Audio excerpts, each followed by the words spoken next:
Pública Segurança da Creusa, nível 4, o nosso bate-papo informal sobre segurança pública semanal. Dia 1º de dezembro de 2024. Eu te faço a pergunta. Observando o nosso modelo de federalismo tridimensional, o modelo inaugurado pelo Brasil e descrito na nossa Constituição Federal, descrito no nosso constitucionalismo, modelo de federalismo tridimensional, onde a administração é dividida em 3 esferas, a esfera municipal, estadual e federal. Quais foram as conclusões encontradas nesse sentido dentro dos 3 modelos administrativos que nós temos diante do nosso federalismo tridimensional? Bem, já que todos nós moramos em cidades e o próprio artigo 30 da Constituição Federal de 1988 já diz que tudo que for de interesse do munícipe, certo? O município deve agir. Tudo que for de interesse do cidadão que mora no município deve ser observado e administrado pelo município, inclusive legislando também dentro da sua competência, dentro das competências na Constituição Federal, competência administrativa e a competência legislativa. Beleza? E no nível estadual, quais foram as conclusões que os governadores dos estados-membros chegaram em relação à segurança pública? E no nível federal, será que o Sistema Único de Segurança Pública vai para frente? O governo federal vai conseguir aglutinar a administração pública para isso, nesse sentido? Tem força política para isso? Existe boa vontade política no nosso Congresso Nacional, na nossa Casa Bicameral? São muitas perguntas ainda sem respostas. Mas eu começo o vídeo com uma reflexão do Coronel Alan Fernandes, coronel da Polícia Militar de São Paulo, da Reserva Remunerada. Alan Fernandes, eu li um artigo dele no Fórum Brasileiro de Segurança Pública, achei muito interessante essa reflexão que ele fez e leio para vocês. O problema da atuação do crime organizado não é a insegurança que ele traz à população, mas a concorrência que ele oferece na capacidade dos governos governarem. Coronel da Polícia Militar da Reserva Remunerada, Alan Fernandes. Uma excelente reflexão, porque ele fala aqui sobre legitimidade. E eu te pergunto, o morador da favela do Rio de Janeiro, ou das favelas, ou da fração de Estado criada pelo próprio Estado, ele sente o Estado de Direito, o Estado administrativo legítimo para representá-lo? Existe legitimidade nas ações? É tentar colocar uma venda nos olhos, O Estado precisa, cientificamente, diante da teoria do Estado, de alguns itens para que ele se torne de verdade um Estado de Direito. Ele precisa de população, é claro, principal. Ele precisa do território, é claro. Ele precisa de Constituição, explícita ou implícita. Ele precisa de cultura. E ele precisa de soberania. Diante do conceito político, conceito da ciência política, soberania é um grito de poder político de uma sociedade organizada. É exatamente a legitimidade, é aquilo que é legítimo. Eu me sinto representado e administrado, porque nossas vidas são administradas pelo Estado. Nós não somos donos de nada. O Estado é o dono de tudo. Pensa bem, você nem eu, nós não somos donos de nada. Nas nossas remunerações, ou subsídios, ou salários, porque tudo isso pode ser modificado de um dia para o outro, diante de uma decisão da nossa administração pública. Os impostos, as tarifas, as taxas, nossa vida é manipulada pelo Estado. Então tudo que nos falta como um indivíduo social, como cidadão, é culpa do Estado. Então, se nós temos problemas sérios aqui no Brasil, seja em qualquer pasta, nós estamos falando da segurança pública, a culpa de a gente não conseguir ter esse direito social é do Estado. Mesmo que a Constituição diga, lá no artigo 144, que segurança pública é responsabilidade de todos, ainda assim, está descrito também, é direito de todos e dever do Estado. Então, dentro do nosso modelo de federalismo tridimensional, esse modelo inaugurado pela nossa Constituição, né, descrito no nosso constitucionalismo, né, o nosso modelo de federalismo tridimensional, isso quer dizer que são 3 esferas administrativas, né, o município, o Estado e a União.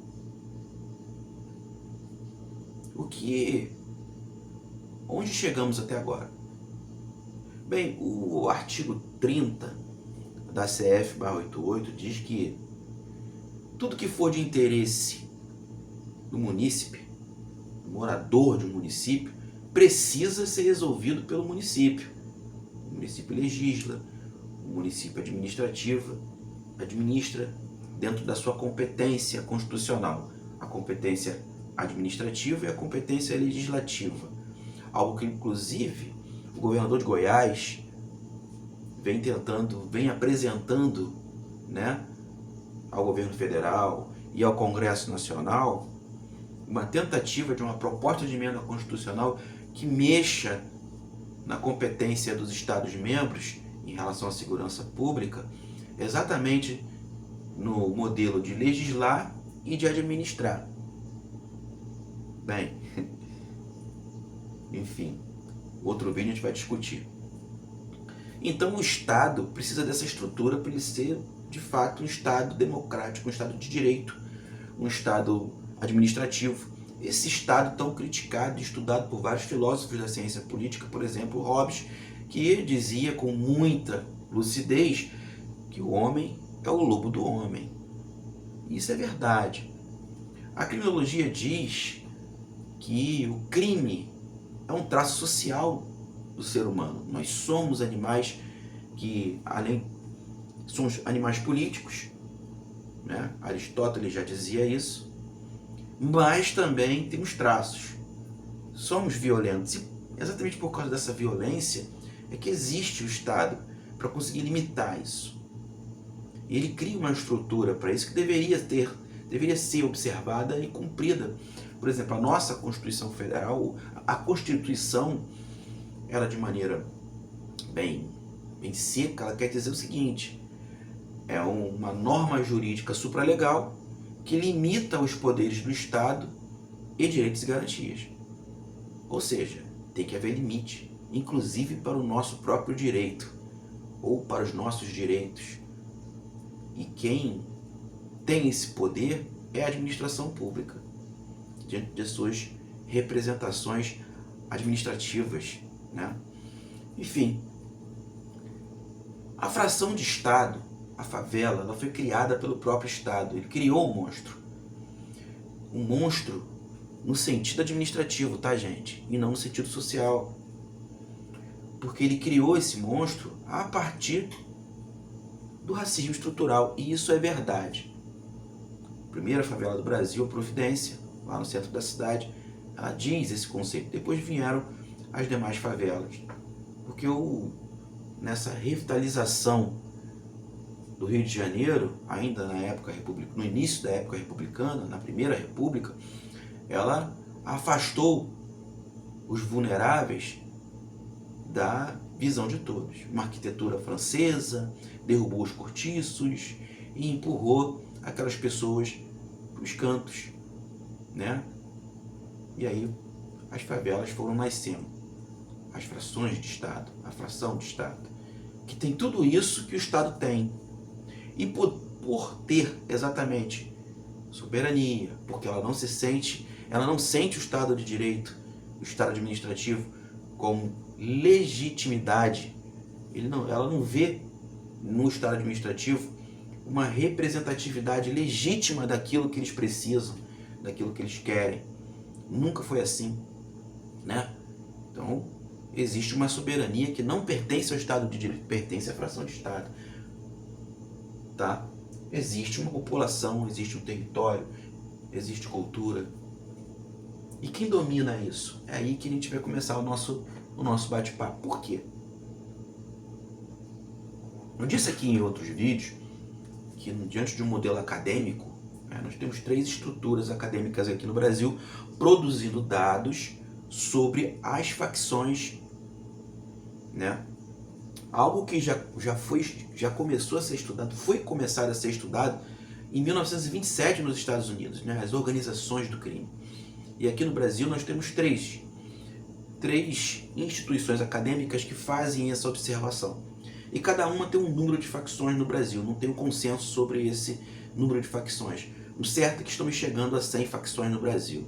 O certo é que nem todas têm o mesmo potencial e precisam estar unidas para alcançar seus objetivos. O objetivo de explorar a fração de Estado, o objetivo de explorar as favelas, o objetivo de explorar o território, a população, a soberania, porque eles causam essa sensação de legitimidade pela população que mora na fração de Estado. Eles manipulam até a cultura. Tudo é manipulado dentro da fração de Estado. Tudo é explorado. E por ser explorado, eu te digo, o nosso inimigo principal diante da segurança pública em âmbito nacional não é o tráfico de drogas. O nosso inimigo principal é o crime organizado. São as facções. Porque hoje, 2024, chegando ao final de 2024, atravessando para 2025, hoje, o mais importante economicamente para a facção, para as facções, não é mais o tráfico de drogas. O tráfico de drogas, ele é quase um modelo tradicional de economia da facção. Mas hoje ela explora todos os serviços que o Estado deveria oferecer e fiscalizar. E para isso eles partem para a guerra, fazem alianças para conseguirem alcançar esses territórios, para conseguirem dominar a fração de Estado em todos os sentidos. E a fração de Estado tem uma economia própria, uma economia que não pertence ao Estado de Direito. A gente vai falar sobre isso aqui no vídeo. Eu vou te dar um exemplo.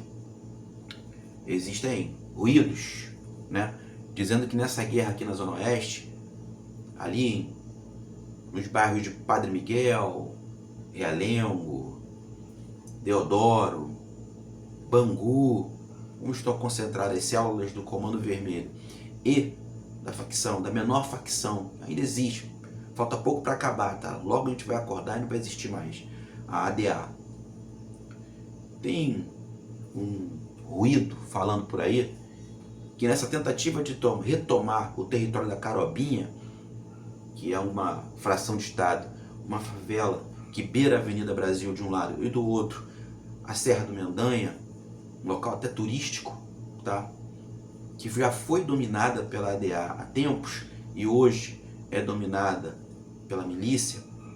Então, nessa tentativa de retomada do Comando Vermelho, o Comando Vermelho fez uma aliança com a ADA, com o Bonde do Trevão. A ADA que fica concentrada atualmente na Vila Vintém. Tem outras comunidades em volta, mas fica concentrada na Vila Vintém. Então parece que aconteceu uma aliança nessa retomada, para que eles consigam retomar esse território. Certo? E quando você retoma um território, você retoma o domínio na exploração de tudo que existe nessa fração de Estado. Porque lá tem população, gente. E lá tem território. E aí a fração de Estado vai se remodelando de acordo com aquela facção que passa a administrar tudo. Que deveria ser, essa administração deveria ser, em princípio, do Estado de fato. Vou te dar um exemplo. A Rocinha é a fração de estado mais populosa do Rio de Janeiro. O Rio das Pedras, com o maior número de construções residenciais e com muito espaço para ampliar. Por que você acha que está acontecendo essa guerra na Zona Oeste?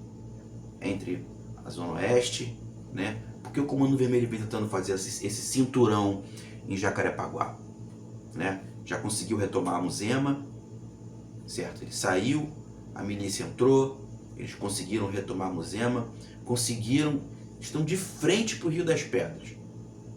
A facção que domina a fração de Estado, ela está tão evoluída atualmente e é tão importante para ela administrar a fração de Estado, administrar a favela em todos os sentidos, que ela trabalha como se fosse um braço do Estado de verdade. Ela aprendeu a fazer isso. Ela aprendeu. Ela coloca, por exemplo, o Comando Vermelho tem agentes infiltrados no Rio das Pedras para observar a movimentação da milícia e a movimentação do que acontece na fração de Estado, do que acontece na comunidade. E aí ele faz ataques, né, cadenciados ao Rio das Pedras em locais sensíveis. Eles fustigam, né, o inimigo de pouco em pouco para enfraquecer, para sentir como estão as defesas, como a defensiva dessa facção está trabalhando, né, está se comportando, até conseguir ganhar o território. Isso é um modelo estratégia, uma estratégia de guerra, uma estratégia territorial, né? Para quem for estudar geopolítica, quem gosta de geopolítica, estuda geopolítica, vai perceber que a estratégia de guerra era dividida em estratégia de domínio territorial, estratégia de domínio marítimo, tem objetivos. Qual o grande objetivo na Rússia, lá na guerra contra a Ucrânia? Dominar o acesso ao mar. Por isso, a tomada da Crimeia. Por isso a Crimeia é tão importante, porque a Rússia não tem mar, praticamente. O mar da Rússia ele fica congelado mais da metade do ano. Ele precisa ter acessibilidade. E você só ganha uma guerra, né? Você tem um domínio estratégico marítimo quando você consegue o principal objetivo, que é fazer comércio. Você proporcionar, né, comércio ao seu estado. Eu estou dando um exemplo de uma guerra que está acontecendo lá na Europa, certo? Já vem se arrastando há muito tempo. O que está acontecendo aqui no Brasil, aqui no Rio de Janeiro, nas facções. O objetivo delas é explorar o terreno, o objetivo é puramente comercial. Então não é mais uma base tão forte para as facções apenas o tráfico de drogas. Então esse não é o nosso maior inimigo. O nosso maior inimigo é que hoje as facções dominam uma fração de Estado com todos aqueles serviços que o Estado deveria proporcionar, ou pelo menos controlar e fiscalizar, e o Estado não consegue fazer isso. Então, a população da fração de Estado, ela se sente representada por quem? Pelo Estado ou pela facção? Pelo crime? É pelo crime, gente. Porque o crime faz a roda econômica funcionar. Vamos ser verdadeiros. A tia tem uma pensão dentro da favela, a fração de Estado. Pô, a tia faz uma comida maravilhosa. Todo dia tem uma comida diferente, sexta-feira tem uma feijoada. Para quem você acha que ela vende a maioria das quentinhas? Para quem está no tráfico. E aí cresceu tanto o tráfico, né, ou o crime, ele atrai outras pessoas. Vem pessoas de fora para a comunidade, né, porque é um balcão de negócios. Negócios são feitos todos os dias nas frações de Estado. E aí você atrai outras pessoas. Essas pessoas precisam se alimentar, tomar uma cerveja, não sei o quê. Abre mais uma pensão, outra pensão, outra pensão. Mercadinhos, comércios e mais comércios, certo? Vai ali na Praça do Parque União, vai ver que tem um baião de dois maravilhoso ali. Maravilhoso. Todo dia que você passar ali na Avenida Brasil, de frente ao Parque União, do lado tem um PPC, PPC do Parque União, tá? Um posto avançado da Polícia Militar. A menos de 100 metros tem a Praça do PU, né? O tempo inteiro cheia, o tempo inteiro movimentado, show de forró, tem um espaço kids enorme, uma puta academia de um lado, né? Rebuscada, bonita, vários restaurantes, ponto de táxi, organizado, tá? Cada um na sua fila. Você também tem ali um outro espaço onde o pessoal que trabalha com Uber para também. Movimenta economicamente a fração de Estado. O Parque União é uma fração de Estado. Tem pessoas que não moram ali na comunidade e vão frequentar a Praça do PU para comer uns dois, para tomar uma cerveja geladinha, para curtir um forró.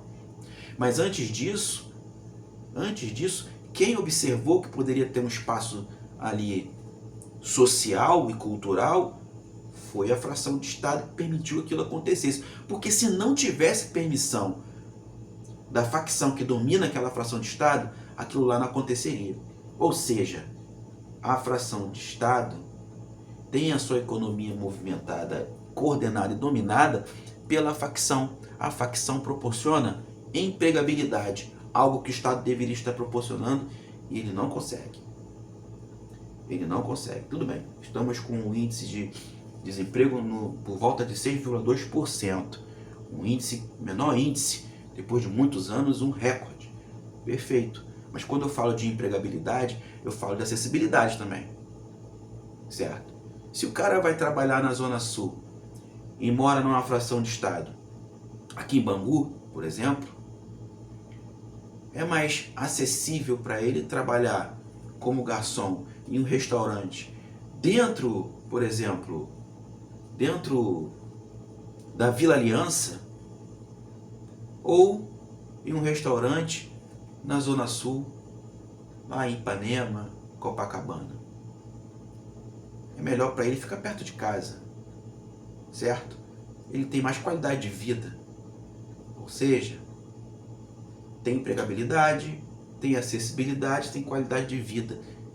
E quem está organizando isso não é o Estado, propriamente dito, é o crime. Então o crime passou a ter representatividade, legitimidade. E foi isso que o coronel Alan Fernandes disse. Observando de um ponto político, de interesse político, hoje o crime organizado ele oferece concorrência para os governos governarem. Porque quem governa a fração de Estado não é o governo técnico, o governo administrativo. Quem governa é a facção, gente. É a facção. E não adianta negar essa parada. Eu vou trazer números para você aqui, para vocês. E antes de divulgar esses números, esses dados, a fonte, para quem quiser pesquisar, é o ICTS Security. Tá? ICTS Security, ou Security. Ele cria dados de conhecimento sensível em relação ao roubo de cargas aqui no Rio de Janeiro, em São Paulo, no Brasil inteiro. Então, os arquivos estão disponíveis, é só procurar, né, no Pai Google, né, no Pai Safari, e você vai ter acessibilidade de fazer um cadastrozinho e ir acompanhando esses números. Tá? Os números são produzidos de duas formas, e os números que eu vou utilizar aqui, eles são year to date, ou seja, são números anuais, year to date, certo? São números anuais. Então, para que vocês tenham uma visão maneira daquilo que eu estou falando aqui, e, claro, divulgando a fonte que deve ser feita. Vamos lá. Mas, para você movimentar a fração de Estado, né? O crime percebeu isso, e também botar que tem o interesse sempre econômico, explorar a fração. O nome certo é exploração da fração de Estado, exploração da favela, de tudo que tem dentro dela, principalmente da população e território, logo de cara. Você precisa fazer essa roda girar. A pessoa que mora na fração de Estado, ela precisa se sentir bem, ela tem que ter emprego, ela tem que ter organização, tem que existir uma lei, ou seja, uma constituição implícita, é claro, porque ela não é explícita, ela não está descrita, né? Ali direitinho, como é a nossa Constituição Federal de 1988, nossa maravilhosa Constituição, eu falo isso sem deboche, eu gosto muito da nossa Constituição, de verdade, como pós-graduado em Direito Constitucional, eu participo de vários seminários no sentido da constitucionalidade, né, do nosso modelo constitucional, e eu gosto muito da nossa Constituição. Ela é considerada uma das melhores do mundo. Claro, muito extensa, cheia de ADCTs, cheia de emendas, beleza, tranquilo. E precisa de muita interpretação, e essa interpretação gera uma concorrência ideológica enorme. Mas ainda assim, eu gosto muito do nosso modelo de constitucionalismo, certo? Beleza. Então, precisa de uma lei, né? E tudo isso a facção tem. Ela impõe. E qualquer pessoa que mora na fração de Estado sabe que isso acontece, tá? Então eu falei para vocês, a roda econômica funciona dentro da comunidade. Deu o exemplo da tia da pensão. Beleza, Jefferson. Mas será que todas as pessoas que têm o seu comércio, olha só, dentro da fração de Estado, elas compram as suas mercadorias legalmente, pagando impostos, certo? Com as notas, né? A nota eletrônica, né? Tributando esse nosso monstro chamado Estado de Direito, ou Estado Administrativo, ou simplesmente Estado? Será? Claro que não. Claro que não. Temos pessoas que fazem da maneira legítima, da maneira correta, da maneira honesta, temos. Mas uma boa parte não. E por que não? Porque a fração de Estado deu um jeito nisso. Lá atrás, em outras épocas, né, a facção, lá na época do Escadinha, do falecido Escadinha, um grande exemplo, lá no Juramento, na Primavera, o que acontecia? Você queria fazer uma festa final de ano, o cara falava assim, ó, vai pra pista e mete um caminhão de brinquedos. Ó, para fazer um churrasco, mete um caminhão frigorífico que não esteja fechado conosco, quando havia doação, certo? Pum. Agora mete lá um caminhão de cerveja, vá, um caminhão de cerveja, pronto, de graça para todo mundo. Cerveja de graça, churrasco, comunidade está em festa, fração de Estado em festa. Aquele povo reprimido, que não tem acesso a nada, que não consegue comer uma carninha no final de semana, queimar uma carne. Liberado geral para todo mundo. É claro que é festa na fração de Estado. Certo? É festa na fração de Estado. Esse era o modelo antigo. Agora não. Agora o roubo de cargas sustenta as facções. Porque se transforma em dinheiro. E aí, vai para a pista, rouba um caminhão específico, ou eletrônico, ou não, com perecível, ou não, leva esse caminhão para dentro da comunidade, para dentro da fração de Estado, para dentro da favela, ou nem sempre vai direto para algum local específico, faz o transbordo dessa carga, libera o motorista para ele meter o pé, porque no momento que o cara vai assaltar, o cara vai roubar o caminhão de carga, ele tem que, além de estar armado, porque olha só, eu falo além de estar armado porque muitas vezes o cara vai roubar um caminhão de carga e não tem arma, nem um simulacro, é na sugestão, porque o mais importante para ele é ter o capetinha. Jefferson, o que é o capetinha? É o bloqueador de sinal, é um aparelho com várias antenas, certo? Ele bloqueia o sinal e aí o GPS entra num delay. E o cara que está acompanhando aquela carga à distância, lá está no computador, ele perde o sinal do posicionamento, né, do georreferenciamento desse caminhão. E aí eles param um local específico, dá tempo para fazer isso, libera o motorista, faz o transbordo dependendo do tamanho, né, desse caminhão, de quantos eixos ele tem, né, do tamanho, do peso, tudo mais dessa carga, certo? Eles fazem esse transbordo. Se não der tempo para fazer isso, eles vão direto para a fração de Estado, direto para a favela, e lá eles fazem esse transbordo. E aí vendem essa carga por um preço sem imposto, ou seja, mais da metade do preço, praticamente. E aí, seu fulano que tem um mercadinho, seu fulano que tem um açougue, seu fulano que tem uma pensão, né? Eu sou tia do cara que tá de frente segurando a favela aí, pô, dá um precinho melhor, não sei o que. Isso tudo acontece, ela faz um carnezinho, paga no crédito crime, certo? É o crédito crime funcionando aí, beleza? E aí isso faz girar a balança econômica, porque seu fulano lá no mercadinho vai vender, vende mais barato, eu moro naquela fração de Estado, eu sei que eu posso ir, por exemplo, em um mercado grande lá de fora, um Rede Economia, um Adonai, né, um Guanabara, qualquer um desses, vou fazer uma coisa legal, mas vou pagar uma série de impostos, porque aí nós estamos falando de outro, né, de outro roubador, que não é, nesse caso, a facção do crime organizado, mas o próprio Estado, né, científico, o próprio Estado administrativo, o próprio Estado de direito, né, que carrega tudo que nós temos aqui de impostos, quase a metade daquilo que a gente consome vem carregado de impostos, certo? De uma maneira bem grotesca. Então eu teria que fazer isso. Não vou fazer isso nada. Vou comprar aqui na comunidade, no mercadinho do seu Cabrobó, vou comprar ali com ele.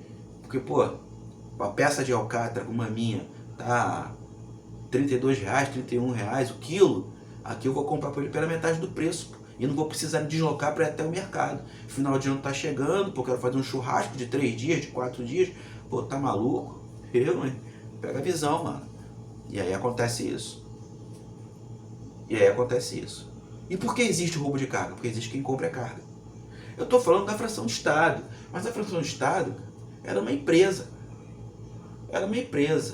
Ela surgiu, o Estado criou a fração de Estado, ela surgiu para ser um mucambo, para ser uma cerca, para ser um quilombo, certo? Lembrando que quilombo, quem chamava, né, esse clã de negros fujões, que fugiam das fazendas, dos engenhos de senzala, eram os brancos. Os negros chamavam de mucambo ou de cerca. Outro dia eu fui dar aula para o ensino fundamental, uma escola aqui em Campo Grande, eu vi que na literatura, lá no livro, vem dizendo que antigamente, né, o quilombo era chamado de mucambo e depois passou a ser chamado de senzala. Bem, isso é um erro na historiografia, porque os negros, de dentro para fora, os negros não chamavam de quilombo, eles chamavam de mucambo ou cerca, porque esse conceito de quilombo foi um conceito que os portugueses aprenderam ainda na África tradicional, quando, por exemplo, a rainha Ginga da Matamba, ela tinha clãs que se movimentavam. Esses clãs se movimentavam, eles não eram parados num local só. E aí esses clãs que eram movimentados eram chamados de quilombos. E aí os brancos aprenderam com aquele conceito, eles trouxeram para cá e modificaram o conceito. Então, portanto, dentro da historiografia, de fato, né, cerca e mucambo é aquilo que nós entendemos como quilombo, certo? Então, o próprio Estado criou essa cerca, criou esse mucambo, e ele aprendeu a fazer negócios, certo? Esse quilombo era para ser uma senzala, mas se tornou um quilombo, entendeu? Para quem mora na fração de Estado, ali dentro é um local de resistência. Por isso a dificuldade de entendimento entre a fração de Estado e o próprio Estado. Por isso que a gente não consegue ter uma conclusão na segurança pública. Porque o Estado administrativo quer fazer segurança pública sem conversar, sem fazer gestão participativa. Ele não quer ter uma aliança com a população que está na fração de Estado. Ele só vai conseguir fazer quando a população da fração de Estado se sentir representada de verdade pelo próprio Estado. Enquanto isso, quem representa de verdade quem tem uma legitimidade dentro da fração de Estado, infelizmente, são as facções que aprenderam a explorar o território e vivem disso. E aí você tem o roubo de carga, vamos lá. Roubo de cargas. Olha o tamanho disso. 48,7% dos roubos de cargas estão concentrados em São Paulo, atualmente. 33,3% no Rio de Janeiro. 48,7% em São Paulo, 33,3% no Rio de Janeiro. Não fique animado com isso, porque, como disse para vocês, a metodologia usada aqui é o year to date, ou seja, é anual. Então, esse último dado aqui, ele é de 2023, 2024 não foi divulgado. Em 2022, o Rio de Janeiro estava na frente de São Paulo, levando em consideração que São Paulo tem 645 municípios e o Rio de Janeiro 92 municípios. Olha o tamanho de São Paulo em relação ao Rio de Janeiro. Tudo bem, são populosos, mas olha o tamanho da extensão territorial. Então essa disputa fica entre Rio de Janeiro e São Paulo o tempo inteiro. Atualmente, 48,7% São Paulo e 33,3% Rio de Janeiro, certo? E onde estão concentrados os roubos de carga? Bem, beleza, vamos lá. Ano base 2015 a 2023, atenção, foi o que eu falei para vocês. 90% dos roubos de carga, ou do roubo de cargas, está concentrado na região sudeste. 82% concentrado no Rio de Janeiro e São Paulo. De novo, 96% concentrado na região sudeste. 82% no Rio de Janeiro e São Paulo. Certo? São os números do roubo de cargas. Beleza? Year for date, ou seja, anualmente. Então, não fiquem felizes com essa posição de São Paulo na frente por enquanto não. Tá? Mesmo com os 645 municípios que São Paulo tem contra os 92 municípios do Rio de Janeiro, essa diferença é bem pequena. Certo? Agora, dentro do Rio de Janeiro, quais são os números? Vamos lá. Atenção aos números. Rio de Janeiro, 44,6%. 44,6% cidade do Rio de Janeiro. Tá? Município do Rio de Janeiro. Duque de Caxias, 27,1%. 27,1%. São João de Meriti, 7,0% ou 7%, né? Nova Iguaçu, 5,8%. Belfor Roxo, 3,8%.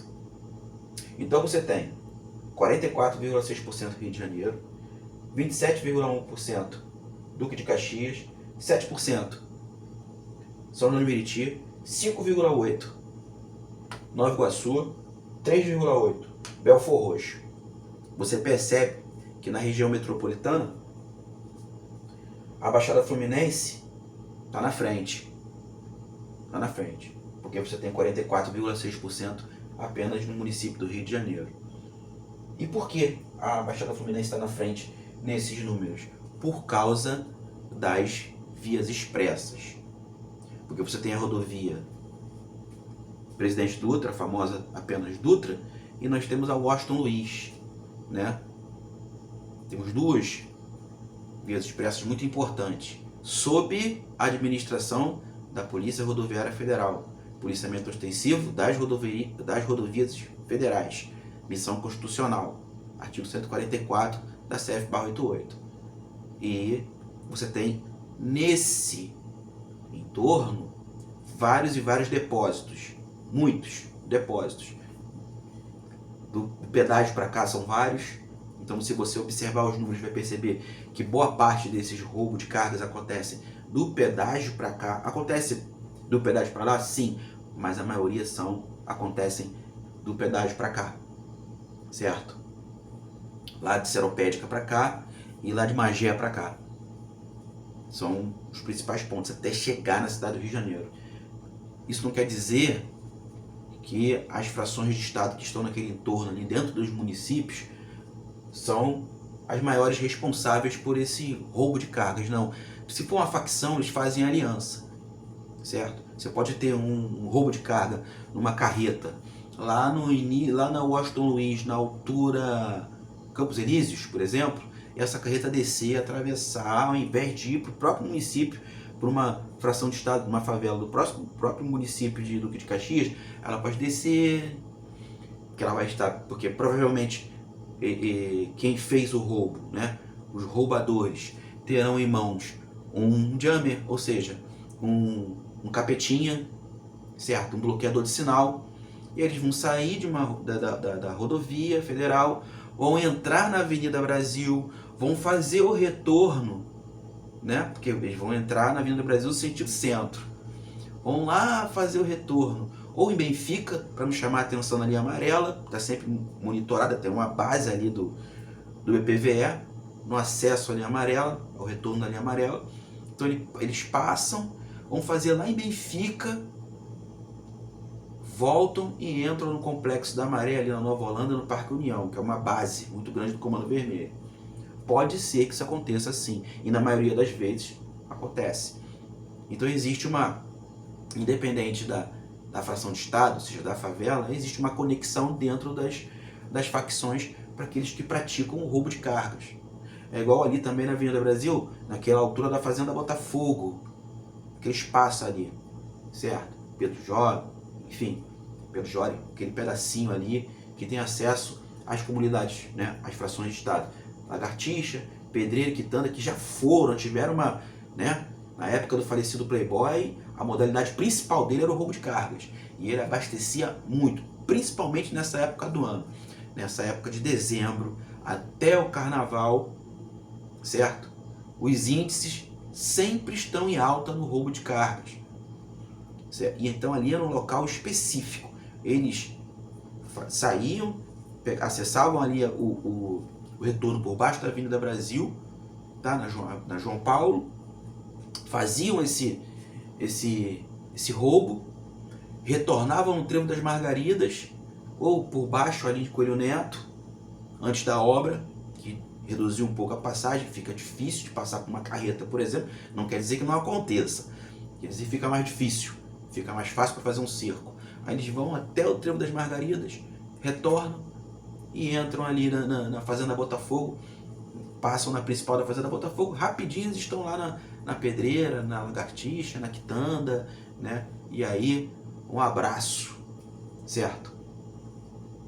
Então, não necessariamente naquela localidade onde aconteceu o roubo é para onde aquela carga vai seguir.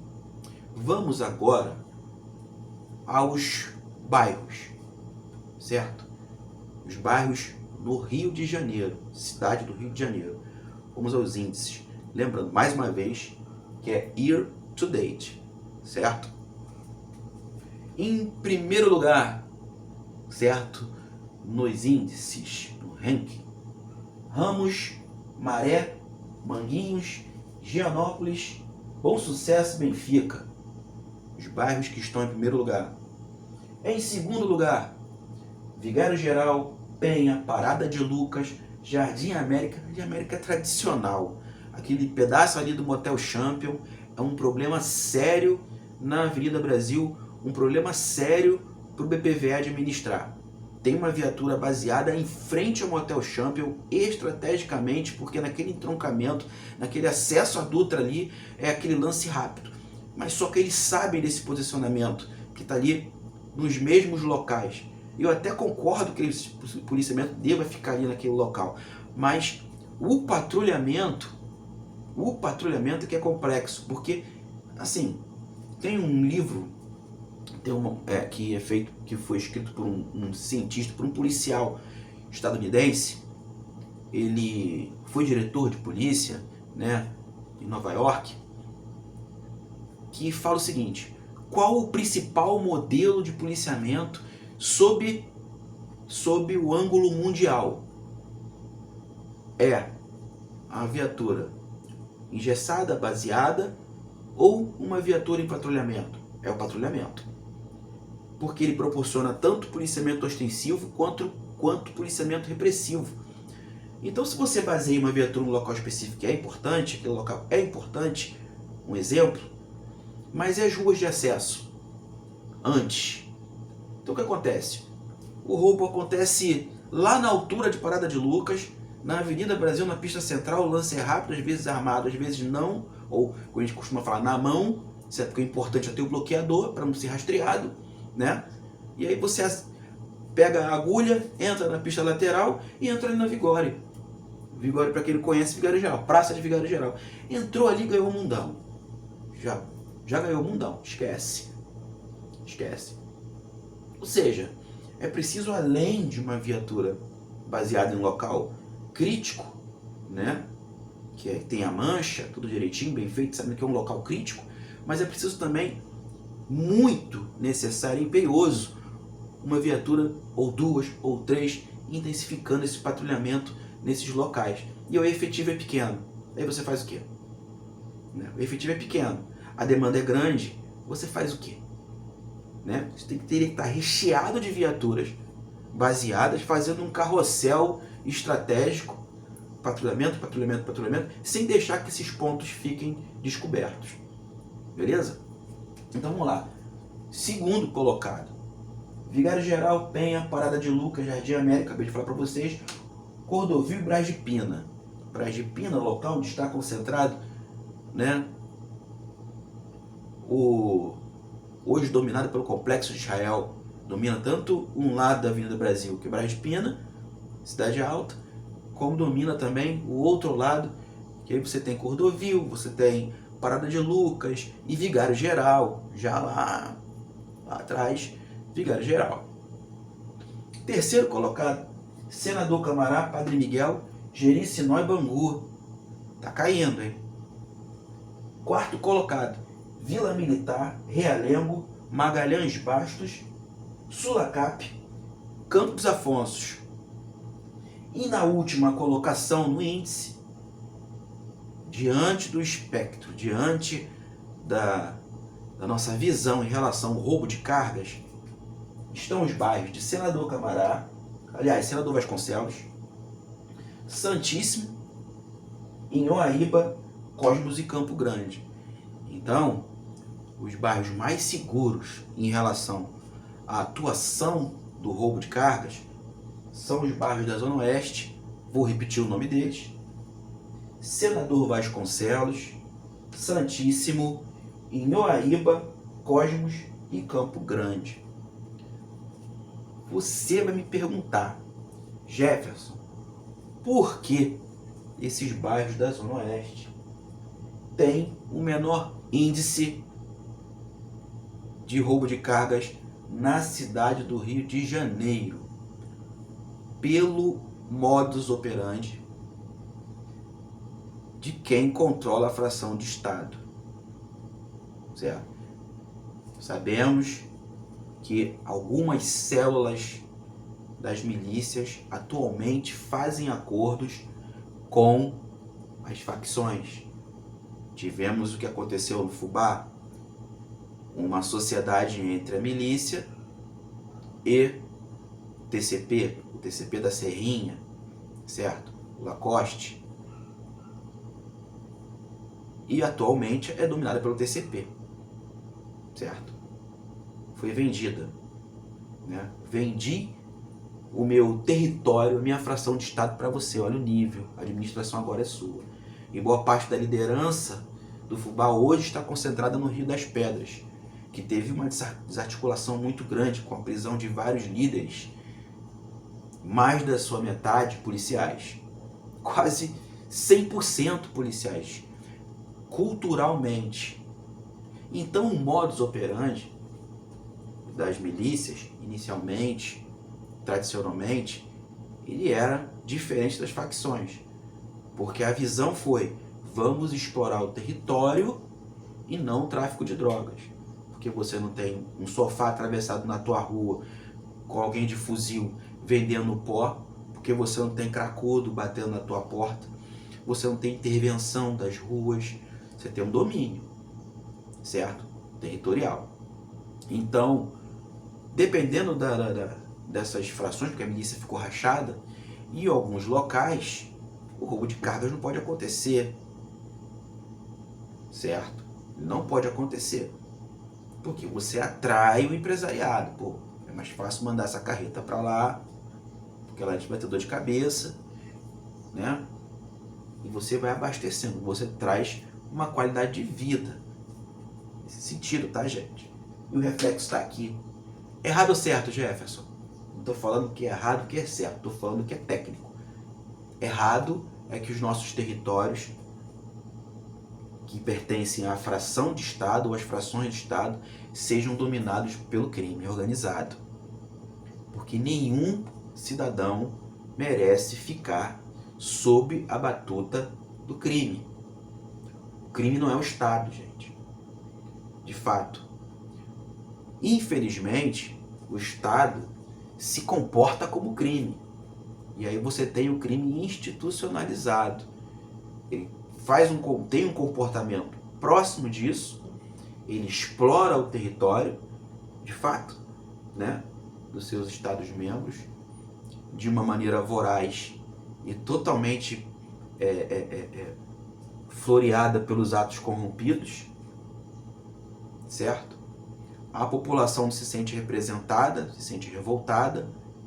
Se a população que não está em situação de vulnerabilidade se sente revoltada e sem caminho, independente de direita ou de esquerda, estou falando de um modo amplo, como você acha da pessoa que mora numa fração de Estado, numa favela, se sente observando o mundão pelo lado de fora? Ele não tem acessibilidade educacional, sanitária, infraestrutura, na qualidade de vida. Ele não tem nada disso, né? As crianças crescem sem ter aulas, portanto, nem todos têm as mesmas oportunidades. Tem aquele que se destaca, consegue crescer, consegue ir à frente, sim, mas os direitos devem ser iguais. A desigualdade social produz sérios problemas a uma estrutura administrativa, ao Estado. E boa parte das crianças que moram na fração de Estado ou nas frações de Estado, elas têm como seus ídolos não os ídolos que muitas crianças têm e que não, porque não moram, porque não têm acesso, nem conhecem como funciona uma fração de Estado, uma área periférica. Os heróis aqui usam colete, pistola, fuzil, mas não são operadores de segurança, fazem parte do crime organizado. Então, se você não tem empregabilidade, se você não tem educação, você está criando uma roda que abastece o crime.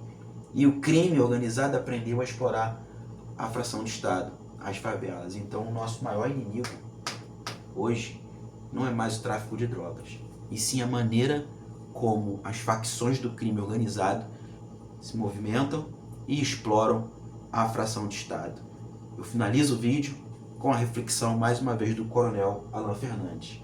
O problema da atuação do crime organizado não é a insegurança que ele traz à população, mas a concorrência que ele oferece à capacidade dos governos governarem. Legitimidade é o nome disso. Jefferson Araújo, um barco remando contra a maré.